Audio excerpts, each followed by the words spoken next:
भक्तजनों, रामायण में एक घटना का वर्णन आता है कि राम को न चाहते हुए भी सबसे प्यारे अपने अनुज लक्ष्मण को मृत्युदंड क्यों देना पड़ा।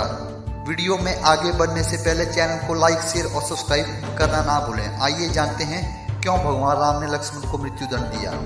यह घटना उस वक्त की है जब श्री राम लंका विजय करके अयोध्या वापस लौट आते हैं और अयोध्या के राजा बन जाते हैं। एक दिन यमराज कोई महत्वपूर्ण चर्चा करने भगवान श्री राम जी के पास आते हैं। चर्चा प्रारंभ करने से पूर्व वह भगवान राम से कहते हैं कि आप जो भी प्रतिज्ञा करते हो उसे आप हर हाल में पूर्ण करते हो। मैं भी आपसे एक वचन मांगता हूँ कि जब तक आपके और मेरे बीच वार्तालाप चले तो बीच में कोई नहीं आएगा और जो भी आएगा उसको आपको मृत्युदंड देना पड़ेगा। भगवान राम यमराज को वचन दे देते हैं। राम लक्ष्मण को यह कहते हुए द्वारपाल नियुक्त कर देते हैं कि जब तक उनकी और यमराज की वार्तालाप हो रही है वह किसी को भी अंदर आने ना दे, अन्यथा उसने मृत्युदंड देना पड़ेगा। लक्ष्मण भाई की आज्ञा मानकर द्वारपाल खड़े हो जाते हैं। लक्ष्मण को द्वारपाल बने कुछ ही समय बीतता है और वहां पर ऋषि दुर्वासा का आगमन होता है। जब ऋषि दुर्वासा ने लक्ष्मण को उनसे अपने आगमन के बारे में राम को जानकारी देने के लिए कहा तो लक्ष्मण ने विनम्रता के साथ मना कर दिया। इस पर ऋषि दुर्वासा क्रोधित हो गए तथा उन्होंने संपूर्ण अयोध्या को श्राप देने की बात कही।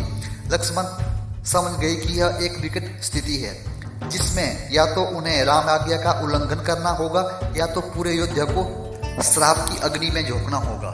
लक्ष्मण जी ने शीघ्र ही यह निश्चय किया कि उनको स्वयं को बलिदान देना होगा ताकि वह नगरवासियों को ऋषि के श्राप से बचा सके। उन्होंने भीतर जाकर ऋषि दुर्वासा के आगमन की सूचना दी।